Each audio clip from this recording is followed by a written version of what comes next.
تو حضرت علی رضی اللہ تعالیٰ عنہ کے انتقال کے بعد جتنے کوفہ کے لوگ تھے، مولا علی کرم اللہ وجہہ الکریم کے جتنے حمایتی لوگ تھے، اور مدینہ مکہ مکرمہ میں جتنے لوگ مولا علی کرم اللہ وجہہ الکریم کے لوگ ان کی جماعت کے، ان کے حامیان میں سے تھے، سبوں نے یہ اعلان کیا کہ حضرت علی کے بڑے بیٹے حسن، امام حسن مجتبیٰ کو خلافت پر فائز کیا جائے۔ حضرت امام حسن کو لوگوں نے بٹھا دیا کرسی خلافت پر، اور سب ان کے ہاتھوں پر بیعت کرنے لگے۔ خلافت راشدہ کا جو دور ہے 30 سال چلا، یہ اسلام کا سنہری دور ہے، بلکہ اس کو خلاصہ اسلام کہا جاتا ہے۔ یعنی خلفائے راشدین کا جو دور ہے، اسلام کی ترویج و اشاعت اور اس کا صحیح چہرہ لوگوں تک پوری دنیا میں پہنچانے میں یہ دور بڑا اہم کردار رکھتا ہے۔ پھر اسلام پھیلتا رہا، لیکن اس دور کی مثال نہیں مل سکتی۔ یہ چاروں خلفاء، سیدنا ابوبکر صدیق، سیدنا عمر ابن خطاب، سیدنا عثمان ابن عفان اور سیدنا علی بن ابی طالب رضوان اللہ تعالی علیہم اجمعین کے جو دور گزرے ہیں، لیکن اسلام کی یہ ترقیاں غیروں کو کب بھاتی، کب پسند آتی؟ رومیوں کو انہوں نے دھول چٹا دیا ہے، ایرانیوں کی سلطنت ختم ہو گئی ہے، افریقہ میں اسلام پہنچ چکا ہے، آرمینیا، آذربائیجان، رشیا کے قلب میں اسلام جا چکا ہے، تو ظاہر سی بات ہے دشمنان اسلام اس کو ویلکم کرتے ہوئے، استقبال کرتے ہوئے تو نہیں قبول کریں گے۔ دسیسہ کاریاں شروع ہو گئیں، فتنہ پردازیاں، فتنہ انگیزیاں۔ جو چھپے ہوئے لوگ تھے، بظاہر مسلمان تھے لیکن اندر سے وہ کافر تھے، ان منافقین نے اسلام کو نقصان پہنچانے کے لیے کوئی بھی حصہ چھوڑا نہیں۔ جیسے کہ میں نے 2 دن قبل بتایا تھا، سب سے پہلے فتنے کا بیج بونے والا جو شخص تھا عبداللہ بن سبا، یہودی تھا، اسلام میں آیا لیکن جماعتیں پیدا کر دیں۔ اب خلافت راشدہ ختم ہوتے ہوتے ہی مسلمانوں میں جماعتیں آ گئی تھیں، یعنی مولا علی کرم اللہ وجہہ الکریم کا جو انتقال ہوا، آپ کی جو شہادت ہوئی، تقریباً 3 خلفاء کی شہادتیں ہوئی۔ حضرت عمر بھی شہید ہوئے، حضرت عثمان بھی شہید ہوئے، اور حضرت علی کرم اللہ وجہہ الکریم یہ بھی شہید ہوئے۔ لیکن فرق یہ ہے کہ خلیفہ دوم حضرت عمر کی جو شہادت ہے وہ ایک غیر مسلم مجوسی کے ہاتھوں ہوئی، جو آگ کا پجاری تھا، اس کا اسلام سے لینا دینا نہیں تھا، اور اس نے اپنی ذاتی رنجش میں قتل کیا ہے۔ لیکن حضرت عثمان کا قتل مسلمانوں کی ایک باغی جماعت نے کیا، اور حضرت علی رضی اللہ تعالیٰ عنہ کا قتل بھی بظاہر مسلمان کہلانے والے تھے لیکن وہ کافر ہو چکے تھے، خارجی، لیکن نام کے وہ مسلمان ہی تھے، عبد الرحمن بن ملجم جس نے قتل کیا۔ تو اب یہاں سے آپ اندازہ کریں کہ مسلمانوں کے ہاتھ سے جب اتنے بڑے 2 خلیفہ قتل ہو گئے، شہید ہو گئے، تو پھر فتنہ پیدا ہو ہی چکا تھا، فتنہ عروج پر تھا۔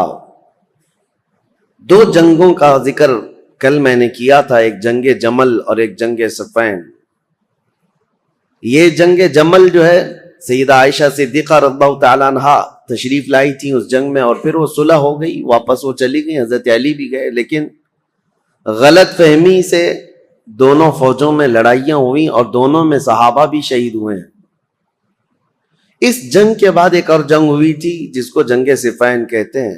یہ حضرت امیر معاویہ ملک شام سے نکلے تھے، چونکہ میں نے بتایا تھا آپ کو کہ حضرت عثمان غنی کے قتل کا بدلہ لینے کا سب سے زیادہ جو اعلان کر رہے تھے اس میں حضرت امیر معاویہ تھے، کیونکہ خاندان ایک ہی ہے، حضرت عثمان کا خاندان بھی اور حضرت امیر معاویہ کا خاندان بھی ایک ہی ہے۔ تو خون عثمان کا قصاص، بدلہ، اس نعرے سے وہ اٹھے تھے، اور اس کے بعد جنگ جمل کے بعد حضرت امیر معاویہ رضی اللہ تعالیٰ عنہ بھی فوج لے کر کے نکل پڑے تھے۔ حضرت علی کرم اللہ وجہ الکریم نے بہت ساری صلح کی کوششیں فرمائیں، خطوط لکھے، لیکن جواب میں صرف ایک ہی جواب آتا تھا کہ خون عثمان کا بدلہ چاہیے۔ یہاں تک کہ ایک بڑے صحابی ہیں جریر بن عبداللہ بجلی، یہ گئے اور حضرت امیر معاویہ سے انہوں نے کہا کیا آپ کو یہ نہیں معلوم کہ علی بن ابی طالب رسول اللہ صلی اللہ علیہ وسلم کی قرابت داروں میں سے، خاندان میں سے، اور صحابہ میں وہ افضل ترین ہیں؟ پھر آپ کس طرح سے ان کے لیے جنگ کا ارادہ کر کے نکلتے ہیں؟ کیا آپ یہ سمجھتے ہیں کہ علی بن ابی طالب نے عثمان کا قتل کیا ہے، عثمان بن عفان کا قتل کیا ہے؟ حضرت امیر معاویہ نے کہا نہ، میں ان کی فضیلت کا بھی قائل ہوں، وہ رسول اللہ صلی اللہ علیہ وسلم کے رشتہ دار بھی ہیں، یہ ساری چیزیں اپنی جگہ پر، لیکن حضرت امیر معاویہ کی ایک دلیل یہ تھی، کہتے ہیں ہاں یہ بھی میں سمجھتا ہوں کہ اگر علی بن ابی طالب نے عثمان بن عفان کا قتل نہیں بھی کیا ہے تو قاتلوں کو ہمارے حوالے کیوں نہیں کرتے؟ جنہوں نے قتل کیا ان کو ہمارے حوالے کریں۔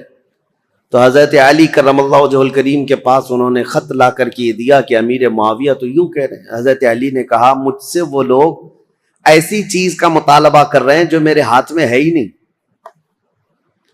حضرت عثمان غنی کے قاتل کون ہیں یہ پتہ ہی نہیں ہے، تو کیسے ان کے حوالے کیا جائے؟ اگر میرے قابو میں ہوتے، میرے قبضے میں ہوتے، تو حضرت علی کہتے ہیں سب سے پہلے خون عثمان کا بدلہ لینے والا علی بن ابی طالب ہوتا، لیکن معاملات نہیں سلجھے، یہ حالات بڑھتے چلے گئے۔ پھر حضرت امیر معاویہ جو لشکر لے کر کے نکل پڑے اور ان دونوں جماعتوں کی ایک جگہ پر جا کر آمنا سامنا ہو گیا، ان جماعتوں کا مقام نہروان کے قریب۔ حضرت امیر معاویہ کے ساتھ جو فوج تھی وہ بھی بہت ہزاروں کی تعداد میں، اور حضرت علی رضی اللہ تعالیٰ عنہ کے ساتھ جو فوج تھی وہ بھی ہزاروں کی تعداد میں۔ لیکن حیرت کی بات یہ ہے کہ کچھ جو دور اندیش تھے صحابہ تھے وہ لڑائی ہونے نہیں دے رہے تھے۔ دونوں فوجیں میدان میں پڑاؤ تو کر لیں، یہ جمادی الاول کا شروع کا مہینہ تھا، اور جمادی الاخر آ گیا، یعنی 2 مہینے تک فوجیں وہیں پر رہیں لیکن لڑائیاں نہیں آمنے سامنے۔ اور حتیٰ کہ حالات ایسے ہو گئے کہ ادھر کی فوج ادھر کے لوگوں میں آ جاتی تھی پانی لینے کے لیے، ادھر کے لوگ ادھر جاتے تھے پانی لینے کے لیے، تو دوستی بھی ہو گئی 2 مہینے میں۔ اور اس کے بعد رجب کا مہینہ شروع ہوا تو حرمت والا مہینہ، اس میں جنگ حرام ہے، تو جنگ بندی ہو گئی۔ 3 مہینے ایسے ہی گزر گئے، دونوں فوجیں میدان میں پڑاؤ ڈالی رہیں۔ پھر اس کے بعد حضرت علی رضی اللہ تعالیٰ عنہ اور حضرت امیر معاویہ رضی اللہ تعالیٰ عنہ دونوں کے درمیان یہ خط و کتابت بھی چلتے رہے، صلح کی باتیں بھی چلتی رہیں، لیکن جیسے کہ میں نے کہا سبائی فتنہ یہاں پر بھی موجود تھا دونوں جماعتوں میں، اور دونوں جماعتوں کو جنگ پر بھڑکانے کے لیے شرانگیز دونوں جگہ موجود تھے، بھڑکاتے رہتے تھے۔ اور اس کے بعد ناگہانی رجب کا مہینہ ختم ہوا تو اچانک ان دونوں میں مٹ بھیڑ ہوئی، جس میں حضرت علی رضی اللہ تعالیٰ عنہ کی طرف سے آئے ہوئی جماعت میں 25,000 لوگ قتل ہوئے تھے، حضرت امیر معاویہ کی طرف سے آئے ہوئے لوگوں میں 45,000 لوگ قتل ہوئے تھے۔ اس ایک جنگ میں 70,000 لوگ قتل ہوئے ہیں، یہ معمولی چیز ہے؟ 70,000 لوگ کام آ گئے، جان سے ہاتھ دھو بیٹھے، حتیٰ کہ قتل اتنا ہو چکا تھا کہ ایک ایک دن جنگ کو روکنا پڑتا تھا، میتوں کو یعنی کفن پہنانے کے لیے، نماز پڑھنے کے لیے، دفن کرنے کے لیے۔ ہزاروں عورتیں بیوہ ہو گئیں، ہزاروں کی تعداد میں بچے یتیم ہو گئے اس ایک جنگ میں۔ پھر حضرت امیر معاویہ نے سمجھ لیا، کیونکہ شامی فوج جو ہے اب کمزور پڑ گئی تھی جو حضرت امیر معاویہ کے ساتھ آئی تھی، اور حضرت علی کے ساتھ جو فوج لڑ رہی تھی وہ عراقی فوج تھی، کیونکہ حضرت علی کا دارالخلافہ کوفہ تھا جو عراق میں ہے۔ عراقی فوج اور شامی فوج دونوں میں لڑائیاں ہیں، اور حجاز کے لوگ یعنی مدینہ، مکہ، یہاں کے سب لوگ حضرت علی کرم اللہ وجہہ الکریم کے ساتھ تھے۔ اب حضرت امیر معاویہ نے یہ جب دیکھا کہ شامی فوج 45,000 کی تعداد میں قتل ہو گئی، جو اب تک کی کسی بھی جنگ میں اتنی بڑی تعداد قتل نہیں ہوئی تھی، یہ بہت بڑی تعداد ہے، تو انہوں نے پھر یہ اپنی فوج میں تقریر کرنا شروع کیا کہ اگر شامی فوج اس طرح سے ماری جانے لگ جائے تو پھر جو ہم نے علاقے فتح کیے تھے رومن ایمپائر سے، وہ تو رومی فوجی عیسائی سب پھر سے ملک شام پر حملہ کریں گے، ہمارے علاقے حاصل کر لیں گے۔ اور پھر حضرت امیر معاویہ نے عراقی فوج کو بھی بتایا کہ اے عراق کے رہنے والوں، تمہارے بھی 25,000 قتل ہو گئے، اسی طرح سے اگر تمہارا بھی قتل جاری رہا اور یہ جنگ جاری رہی تو جو تم نے علاقے فتح کیے پرشین ایمپائر سے، یعنی ایران کی جو پہلی کی حکومت تھی کسرا کی، اس سے جو علاقے تم نے فتح کیے، یہ پرشین ایمپائر کے لوگ جو پجاری ہیں آگ کے، وہ دوبارہ عراق کو حاصل کر لیں گے اور تمہارے پاس اپنے آپ کو بچانے کے لیے لوگ نہیں رہیں گے۔ یہ حکمت کے ساتھ، ظاہر سی بات ہے اتنا قتل ہونے کے بعد اب دونوں کے درمیان فکر آ گئی۔ حضرت علی کرم اللہ وجہہ الکریم نے جب یہ بات سنی تو عراقیوں کو پوچھا تو عراقی پیچھے ہٹنے کو تیار نہیں تھے۔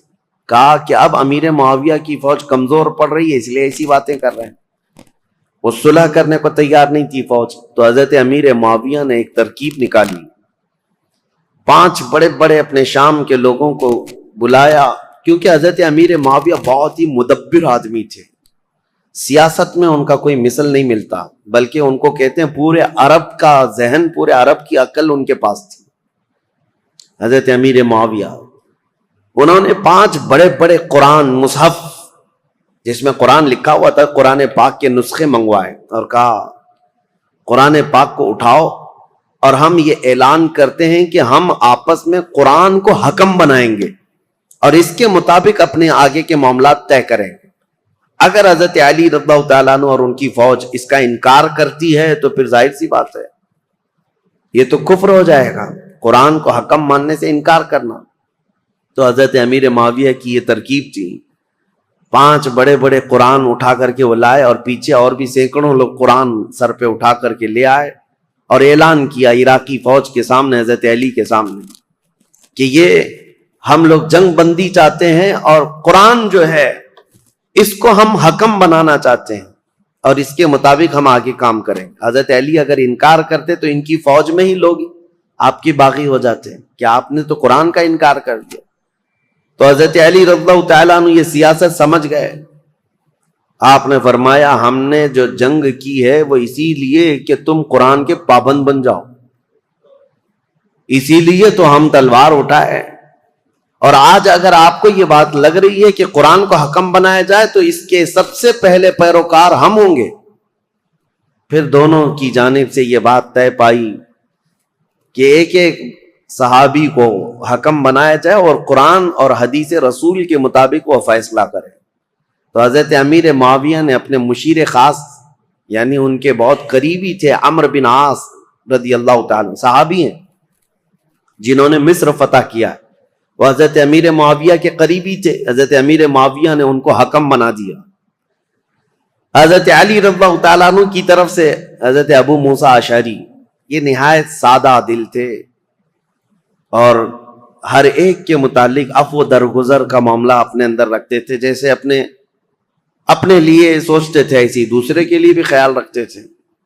حالانکہ ابو موسیٰ اشعری رضی اللہ تعالیٰ عنہ یہ کوفہ کے گورنر رہے ہیں، مدبر رہے، ذہین رہے ہیں، لیکن حضرت علی ان کے حکم بنانے کے حمایت میں نہیں تھے، لیکن لوگوں کی زور زبردستی پر ان کو حکم بنایا گیا۔ مسئلہ تاریخ کا ہے اس لیے میں آپ کو بتا رہا ہوں، پھر اسی لیے میں تاریخ دہراتا ہوں کہ کوئی ڈھکوسلا بازی کرتے ہوئے تمہیں پھر گمراہ نہ کر دے۔ حقیقت کیا ہوئی اور کیا ہوا تھا یہ جاننا آپ کے لیے ایک بار ضروری ہے۔ دونوں نے حکم بنایا۔ حضرت عمرو بن عاص یہ ہمیشہ اپنے تدبر اور تفکر کو کام میں لاتے، اور جب بھی حضرت ابو موسیٰ اشعری آتے تو ان کا نہایت شاندار استقبال اور تعظیم و تکریم کرتے اور کہتے ابو موسیٰ اشعری آپ مجھ سے رتبے میں بڑے ہیں، آپ رسول اللہ کے صحابی ہیں، آپ سے پہلے میں ہو ہی نہیں سکتا۔ تو حضرت ابو موسیٰ اشعری پر یہ دباؤ ہمیشہ رہتا تھا، اور دونوں کو اب صلح نامے پر دستخط کروانی تھی، یا جو بھی دونوں لوگ فیصلہ لیتے اس پر عمل کرنا تھا۔ دونوں جماعتوں کو، دونوں نے وعدہ کر لیا تھا، دستخطیں ہو گئی تھی۔ اب یہ دونوں صحابہ کو ٹائم دیا گیا رمضان شروع ہونے سے پہلے پہلے تک آپ اپنا حکم نامہ یا جو آپ کا فیصلہ ہے وہ سنا دیں. ایک جگہ بھی منتخب کر لی گئی, اس جگہ پر جا کر کے اپنا فیصلہ سنائیں گے. اب دونوں آپس میں بیٹھ کر کے جو باتیں کرتے ہیں, حضرت ابو موسیٰ اشعری اور حضرت عمرو بن عاص, دونوں میں بہت لمبی گفتگو ہوئی ہے. اب وہ ضروریات میں سے نہیں ہے جس کو بیان کرنا, کیونکہ حضرت ابو موسیٰ اشعری یہ پوچھتے تھے عمرو بن عاص سے, آپ کس اعتبار سے امیر معاویہ کو خلافت کا حقدار سمجھتے ہیں, جبکہ ابھی حضرت علی بن ابی طالب ہمارے درمیان موجود ہیں اور رسول اللہ کے داماد ہیں, ان کی فضیلتیں آپ سے چھپی ہوئی نہیں ہیں. حضرت عمرو بن عاص نے بھی اسی طرح کی گفتگو کی. بہرحال اس پوری گفتگو کا جو خلاصہ نکلا وہ میں بتاتا ہوں. حضرت عمرو بن عاص کہتے تھے ہمیشہ کہ آپ پہلے بتائیں آپ چاہتے کیا ہیں. حضرت ابو موسیٰ اشعری نے کہا, اب میں یہ چاہتا ہوں کہ مسلمانوں کو اس فتنہ انگیزی سے اور یہ روز روز کی جنگ سے نکالنے کے لیے یہ اعلان کر دوں کہ اب حضرت علی بھی خلیفہ نہیں ہیں, امیر معاویہ بھی خلیفہ نہیں ہیں. یہ معاملہ آپ جیسے صدیق اکبر کے زمانے میں مسلمانوں کے حوالے تھا, وہ جس کو چاہیں خلیفہ منتخب کریں. رسول اللہ صلی اللہ تعالی علیہ وسلم کی وفات کے بعد جو حالات ہوئے تھے, میں یہ چاہتا ہوں کہ مسلمانوں کے حوالے یہ کر دیا جائے اور پھر سے وہ منتخب کریں. حضرت عمرو بن عاص نے کہا بالکل آپ صحیح سوچتے ہیں. حضرت عمرو بن عاص بھی اسی خیال کے حامی رہے, لیکن بہرحال دونوں حکم تھے, دونوں صحابی تھے. بات یہاں تک آئی جس دن یہ اعلان ہونا تھا حضرت ابو موسیٰ اشعری اور حضرت عمرو بن عاص کی طرف سے, یہ تاریخ ہے میرے عزیزوں. حجاز کے, مکہ مکرمہ, مدینہ طیبہ کے اکثر بڑے بڑے صحابہ بھی یہ فیصلہ سننے کے لیے آئے تھے کہ آج ہوگا کیا, کہ مسلمانوں کے درمیان جاری جنگ کو ختم کرنے جا رہے ہیں دو حکم صحابہ. تو دونوں کو الگ الگ اختیارات تھے, آپ جو کہیں گے اس پر عمل ہوگا لیکن قرآن اور حدیث کے مطابق. تو حضرت عمرو بن عاص نے یہ کہا کہ پہلے میں نہیں سناؤں گا, اپنا فیصلہ پہلے ابو موسیٰ اشعری سنائے. حضرت ابو موسیٰ اشعری کو کھڑا کیا گیا تو انہوں نے اپنا فیصلہ سنا دیا کہ میں نے یہ ارادہ کیا ہے کہ مسلمانوں کو جنگوں میں مبتلا کرنے سے بہتر ہے کہ یہ خلافت سے دونوں معزول ہو جائیں, دستبردار ہو جائیں. جبکہ امیر معاویہ رضی اللہ تعالیٰ عنہ کی اس وقت بھی کچھ لوگ خلافت کا اعلان کرتے تھے اور یہ خلافت کا معاملہ تھا.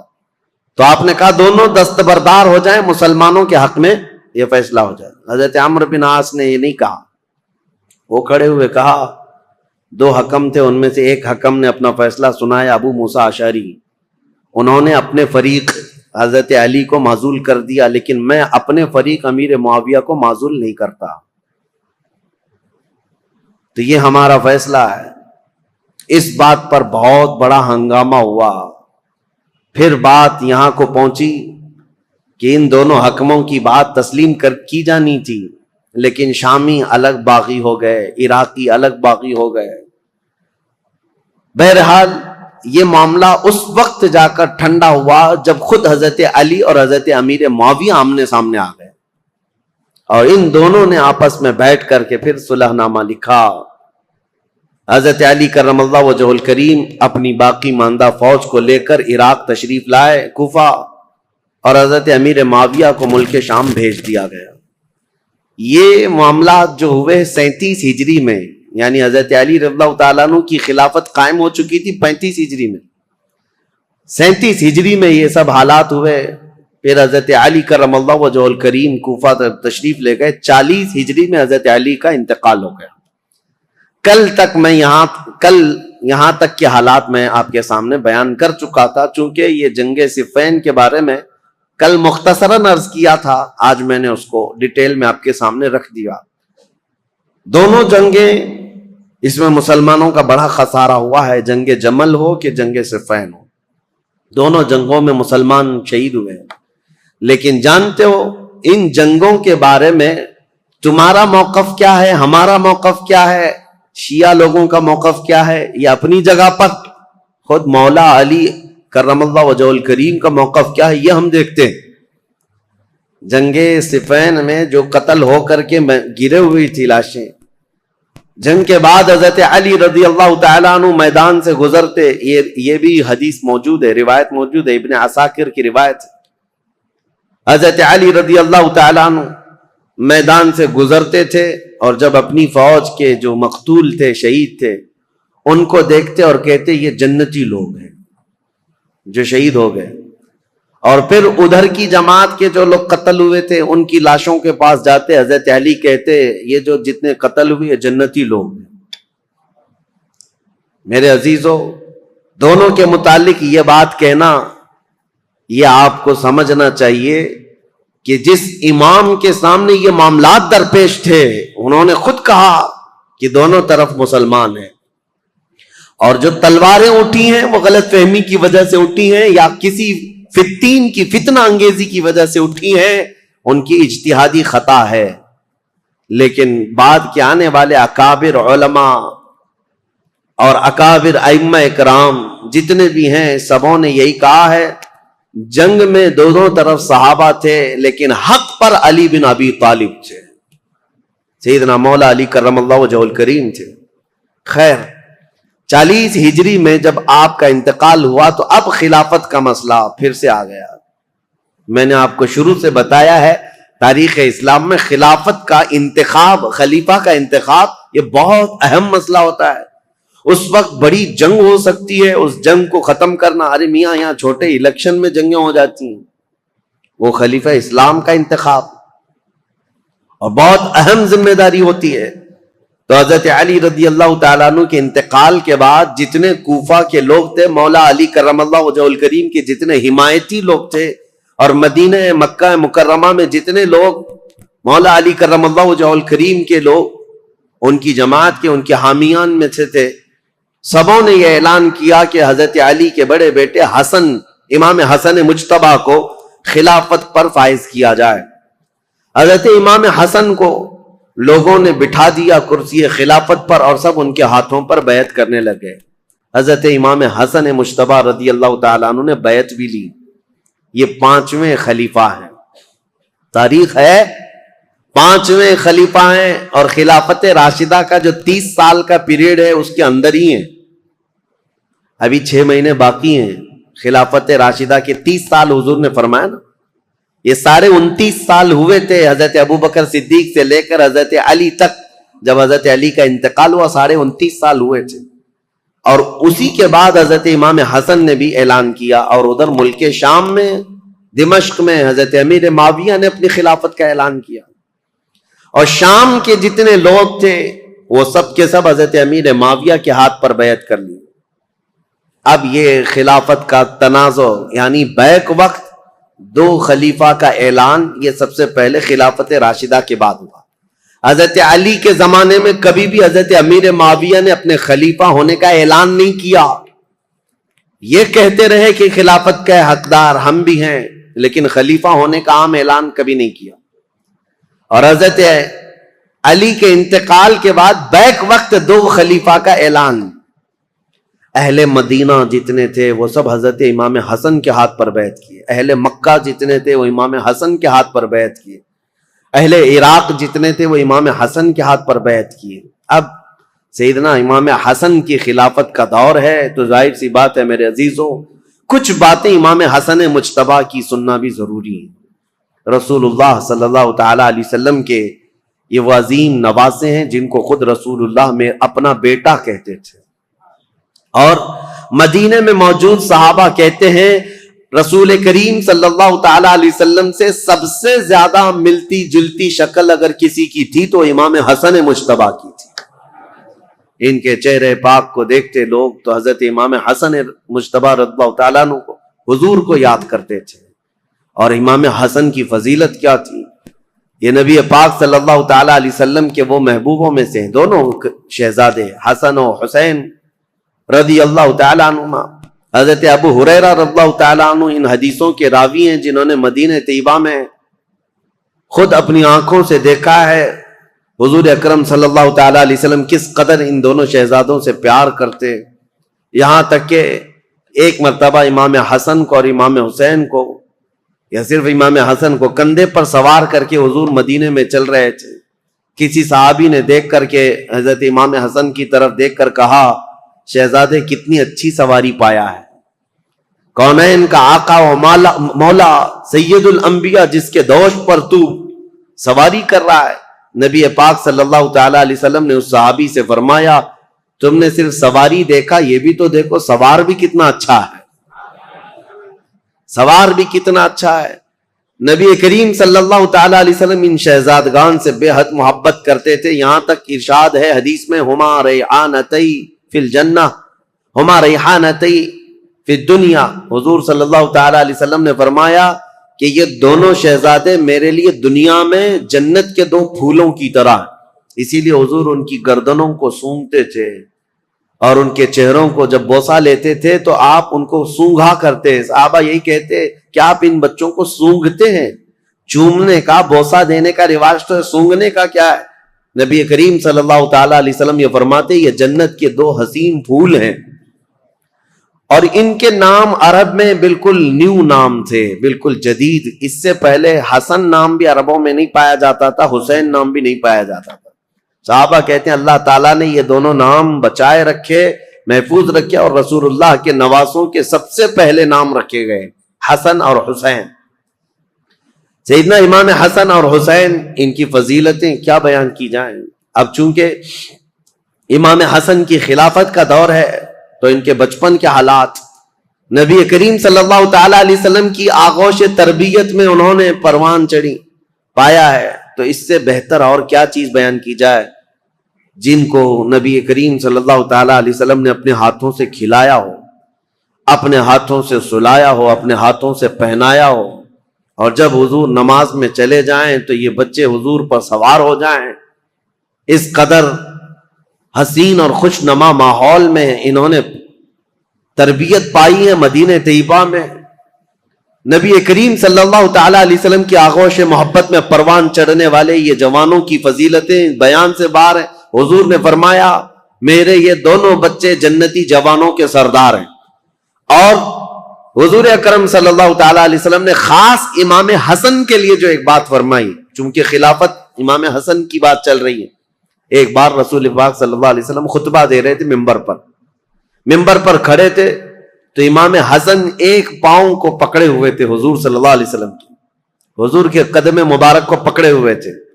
جب حضور ممبر پر خطبہ دے رہے، نبی کریم صلی اللہ تعالی علیہ وسلم نے خطبہ دیتے دیتے لوگوں کو یہ ارشاد فرمائے لوگوں اس بچے کو پہچانو، ایک دور آئے گا میرا یہ بچہ سردار ہوگا اور میری امت کی دو بڑی جماعتوں میں صلح کر آئے گا۔ حضور صلی اللہ تعالی علیہ وسلم کا فرمان کب؟ جب امام حسن کی عمر بہت چھوٹی سی تھی، بچپن میں رسول پاک صلی اللہ تعالی علیہ وسلم کا قدم پاک پکڑ کر بیٹھے ہوں خطبے کے دوران، اس وقت رسول اللہ نے یہ بشارت دی تھی کہ میرا یہ بیٹا سردار ہوگا اور دو بڑی جماعتوں میں صلح کرائے گا۔ بہرحال فضیلتیں بیان سے باہر ہیں، آپ نہایت ہی متقی پرہیزگار، یہاں تک کہ صحابہ اور تابعین نے کہا ہے، امام حسن بصری اور دیگر تابعین سے یہ روایت ہے کہ امام حسن بصری سے زندگی بھر میں کسی نے سخت جملہ نہیں سنا۔ ایک ہی مرتبہ ان کا عمیر بن عثمان ان سے کچھ زمین کے معاملات کو لے کر کے مسئلہ ہوا، انہوں نے بہت انہیں سمجھایا۔ امام حسن کبھی بھی سخت جملہ نہیں کہتے تھے اور نہ ہی زندگی میں کبھی کسی نے ان سے گالیاں سنی، کبھی نہیں ہوا۔ حضرت امام حسن بہت بردبار کس کو کہتے ہیں؟ سب سے زیادہ برداشت کی طاقت رکھنے والا، امام حسن کے اندر یہ جذبہ تھا، کبھی کسی کے خلاف سخت جملہ استعمال نہیں کیا۔ عمیر بن عثمان سے جب یہ معاملہ ہوا تو لوگوں نے آ کر کے کہا کہ آپ کی ساری دلیلیں، ساری باتیں انہوں نے رد کر دی، وہ ماننے کو تیار نہیں۔ امام حسن نے کہا اس سے زیادہ میں کیا کر سکتا ہوں، اس کی ناک خاک آلود ہو جائے۔ بس یہ ایک جملہ فرمایا گیا، پوری زندگی میں ہم نے امام حسن سے سنا، اس کے علاوہ سخت جملہ کسی کے بارے میں کہتے ہوئے کبھی نہیں سنا۔ حتیٰ کہ آپ کو میں بتاؤں، مروان یہ جس نے حضرت عثمان غنی کی مہر چرائی تھی، یہ مروان جو بھاگ کر گیا تھا حضرت عثمان کے قتل کے وقت، مدینے میں نہیں تھا، یہ حضرت علی رضی اللہ تعالیٰ عنہ کی وفات کے بعد جب امیر معاویہ نے ملک شام میں خلافت کا اعلان کیا تو مروان کو مدینے کا گورنر بنا کر بھیج دیا۔ یہ مروان سخت قسم کا آدمی تھا، اس کی پیدائش میں فرمایا تھا رسول کریم صلی اللہ تعالیٰ علیہ وسلم نے گرگٹ کا بچہ گرگٹ پیدا ہو گیا۔ یہ مروان بن حکم، یہ وہ شخص ہے مدینے کا حاکم بنا تھا، یہ خطبہ دیتا تھا اور خطبے میں سخت جملے حضرت امام حسن کے بارے میں کہتا تھا، اور امام حسن بیٹھے ہوئے سنتے تھے خطبے میں، ان کے باپ کو گالیاں دیتا تھا اور حضرت امام حسن کو بولتا تھا، یہاں تک کہ ایک مرتبہ امام حسن ایک مجلس میں بیٹھے، اور بھی لوگ تھے، مروان بیٹھا ہوا ہے، اس نے تانا مارتے ہوئے یہ کہا کہ ایسا شخص ہے، میں اس کے باپ کے بارے میں کہتا ہوں تو یہ کہتا ہے میری ماں گھوڑی تھی، نعوذ باللہ من ذالک۔ سیدہ کائنات کی طرف بھی اس نے بد زبانی کی تھی۔ میں یہ بات صرف اس لیے کہہ رہا ہوں، اتنا سخت جملہ سامنے کہنے کے بعد امام حسن مجتبی رضی اللہ تعالیٰ عنہ اف تک نہ کہتے تھے، کھڑے ہو گئے۔ لوگوں نے کہا نواز رسول جگر گوش بطول حسن مجتبی کے متعلق ایسا کہتا ہے۔ حضرت امام حسن یہ کہتے کہ اے لوگوں، تم سب کے سامنے اللہ نے مجھے سورج کی طرح ظاہر رکھا ہے، میرے اندر کوئی ایسی چیز نہیں، اور جو کچھ مروان کہتا ہے اگر میں بدلے میں کچھ کہہ دوں تو اس کی بات کا بدلہ کم ہو جائے گا، اس کے لیے سب سے بہترین انتقام اللہ کی ذات ہے۔ یہ امام حسن کہتے تھے، اس کے جملے اتنے بڑے ہیں کہ اگر میں بدلہ لے لوں تو یہ کم ہو جائے گا، اس کے لیے انتقام کم ہو جائے، اس لیے میں اللہ رب العزت کے سپرد کرتا ہوں۔ بردباری، برداشت کی طاقت امام حسن کے اندر اتنی زیادہ تھی۔ ان کو گالیاں دی گئی ہیں، ان کے خلاف برا بھلا ان کے مدینے میں کہا جاتا رہا۔ بہرحال امام حسن رضی اللہ تعالیٰ عنہ نے جیسے ہی خلافت کا اعلان کیا، حضرت امیر معاویہ نے بھی خلافت کا اعلان کیا تھا، تو انہوں نے پھر سے فوج کشی کا ارادہ کر لیا کہ ایک وقت دو خلیفہ کا اعلان مسلمانوں میں انتشار پیدا کر دے گا۔ امیر معاویہ نے ملک شام کی جتنی فوج تھی وہ جمع کی اور کہا حسن بن ابی طالب سے کہہ دو، کیونکہ امیر معاویہ 22 سال سے گورنر تھے ملک شام کے، اور خلافت کا اعلان کیا تھا، بہت سارے لوگوں نے وہاں ان کی بیعت کو مان بھی لیا تھا۔ اب حضرت امیر معاویہ رضی اللہ تعالیٰ عنہ اپنی خلافت کے متعلق سب سے بیعت بھی لے رہے تھے، تو امام حسن کے ساتھ جنگ ہونے والی تھی، جیسے جنگ جمل ہوئی، جنگ صفین ہوئی، اور حضرت امام حسن جانتے تھے کتنے مسلمانوں کا قتل وہ دو جنگوں میں ہوا، ایک جنگ میں 12,000 اور دوسری جنگ میں 70,000 قتل ہوئے تھے۔ اب یہ خلافت کے چکر میں تیسری جنگ ہو سکتی تھی۔ امام حسن مجتبی رضی اللہ تعالیٰ عنہ کوفہ والوں کو جمع کرتے ہیں اور پوچھتے ہیں تمہارا کیا خیال ہے؟ سارے جمع ہوئے، کہا علی بن ابی طالب کے بعد سب سے افضل جماعت میں آپ ہیں، اور خلافت کا حق صرف اہل بیت کو ہونا چاہیے۔ یہ ساری باتیں کوفہ والوں کی تھی، انہوں نے حضرت امام حسن سے کہا، تو حضرت امام حسن نے کہا چلو میرے ساتھ، امیر معاویہ ملک شام سے نکلے ہوئے، ہم کسی جگہ آمنے سامنے ہونے والے ہیں۔ کوفہ والے بھی نکلے امام حسن کے ساتھ، اور ملک شام سے امیر معاویہ کے ساتھ بھی ایک فوج، لیکن جس جگہ ان دونوں فوجوں کا آمنا سامنا ہوا، امام حسن جنگ کی نیت سے نہیں آئے تھے، سیدھے حضرت امیر معاویہ کے پاس گئے، کہا پچھلی جنگوں کے تلخ تجربے میرے سامنے ہیں، اس کے کڑوے نتیجے مجھے پتا ہیں، خون بہے گا ہمارے درمیان یا تمہارے درمیان، میں خلافت کا یہ کڑوا مزہ نہیں لینا چاہتا، لہذا میں تم سے کچھ شرائط پر صلح کرنا چاہتا ہوں۔ حضرت امیر معاویہ نے کہا بتائیے آپ، وہ حضور صلی اللہ تعالیٰ علیہ وسلم کے نواسے ہیں، حضرت علی کے بیٹے ہیں۔ امیر معاویہ ایسا نہیں ہے کہ ان کی بے حرمتی کرتے تھے یا توہین کرتے تھے، نہیں، عزت بھی کرتے تھے۔ خلافت کا معاملہ ہے تو حضرت امام حسن نے صلح نامہ لکھوایا، شرائط لکھوائے. اس میں پہلی یہ تھی کہ امیر معاویہ کے انتقال کے بعد خلافت پھر امام حسن کے پاس آ جائے گی. دوسری یہ تھی کہ جو علاقے مدینے کے مکہ کے جو لوگ حضرت علی کرم اللہ تعالی وجہ الکریم کے حامی ہیں ان سے کوئی سختی نہیں کی جائے گی, باز پرس نہیں کیا جائے گا, یا جو جنگوں میں تمہارے سامنے آ چکے تھے ان سے کوئی بدلہ نہیں لیا جائے گا, کیونکہ اب آپ خلیفہ بن رہے ہیں, آپ کے خلاف جو جنگیں ہوئی ہیں اس زمانے میں, اب ان کو پکڑ کر کے مارا جائے یا ان کو قید کیا جائے, یہ نہیں ہوگا. یہ سب شرطوں میں حضرت امام حسن نے لکھوایا اور کہا کہ اہل حجاز مکہ مدینے والوں کا اور اہل بیت کا خاص خیال کیا جائے. حضرت امیر معاویہ نے ان تمام شرائط کو قبول کر لیا, سب منظور ہے. پھر ہر سال 1,00,000 دینار امام حسن مجتبی رضی اللہ تعالیٰ عنہ کو نظر کیے جانے پر یہ صلح منظور ہوئی.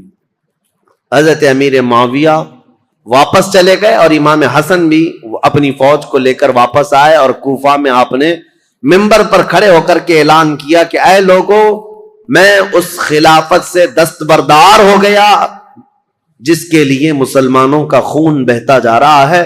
میں نے معاویہ بن ابی سفیان کے حوالے اس خلافت کا ذمہ دے دیا ہے.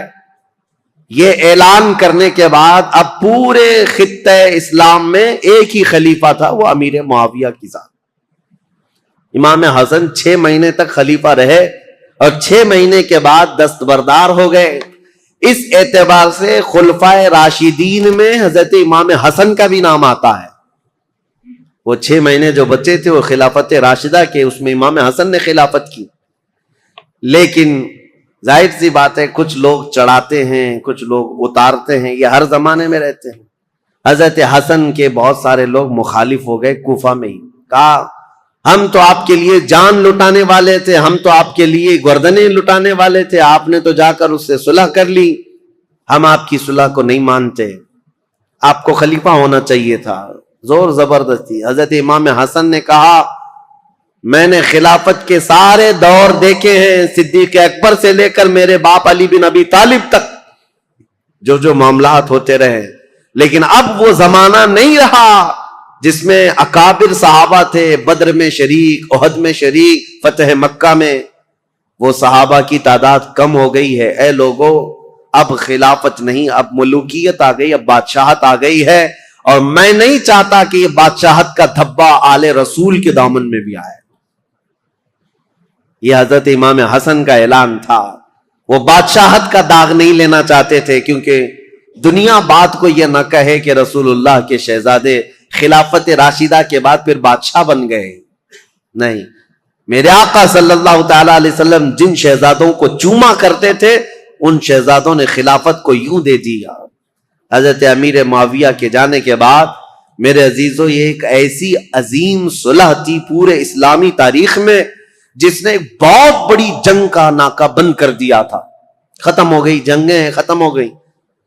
اب یہاں پر ان کی صلح کے بعد رسول مختار صلی اللہ تعالی علیہ وسلم کی وہ حدیث یاد کرو جب میرے آقا نے منبر پر کھڑے ہو کر کے امام حسن مجتبی کے لیے کہا تھا میرا یہ بیٹا سردار ہوگا اور میری امت کی 2 بڑی جماعتوں میں صلح کرائے گا.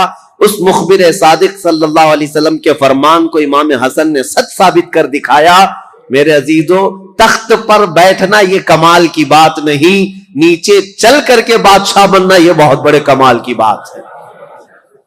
امام حسن خلافت سے دستبردار تو ہو گئے, لیکن لوگوں کے دلوں سے کبھی ان کی محبت کم نہیں ہوئی. لوگوں کے دلوں میں ان کا جذبہ, ان کے لیے احترام کا جذبہ بہت زیادہ تھا. آج بھی میرے عزیزو, میں ایک حیرت کی بات ہے آپ کو بتاؤں, مدینہ طیبہ میں جانے کے بعد ان ظالم نجدیوں نے جنت البقیع کے جتنی قبریں تھی بلڈوزر سے سب کو منہدم کر دیا, صاف کر دیا. پہلے سب کی قبریں تھی, سیدہ کائنات فاطمۃ الزہرا کی, سیدنا امام حسن کی وہیں پر مدینہ طیبہ میں, اور امام باقر, امام زین العابدین یہ وہاں پر ہیں, اور کئی ازواج, ساری ازواج مطہرات حضور کی 2 بیویوں کو چھوڑ کر, اور حضور صلی اللہ تعالی علیہ وسلم کے کثیر صحابہ, عثمان ابن عفان, سب وہاں جنت البقیع میں سب کو بلڈوزر سے ختم کر دیا. لیکن آج بھی جاؤ مدینہ طیبہ، صبح شام حاضریاں تو ہوتی ہیں، دروازہ کھلتا ہے، ایک نہیں ہزاروں کی تعداد میں سارے مومنین جاتے ہیں، جنت البقیع جاتے ہیں، ڈھونڈتے رہتے ہیں آج بھی، اور قبریں نہ بھی ملے تو انہیں ان صحابہ کو اور ان اکابر کو یاد کر کے روتے ہیں اور دعائیں کرتے ہیں اور واپس آتے ہیں۔ میں پوچھنا چاہتا ہوں، قبروں کو منہدم کر دینے کے بعد پورے کروڑوں مسلمانوں میں سے کسی کے بھی دل میں سیدہ فاطمہ الزہرا کی عظمت کم ہوئی؟ کیا امام حسن مجتبی کی قبر کو ڈھا دینے کے بعد ان کی عظمت کسی کے سینے میں کم ہوئی؟ ان ظالموں کو یہ خبر نہیں، ان کے مقامات و مراتب صرف قبروں سے نہیں ہے، اللہ جسے مقام دیتا ہے وہ صبح قیامت تک عطا کرتا ہے۔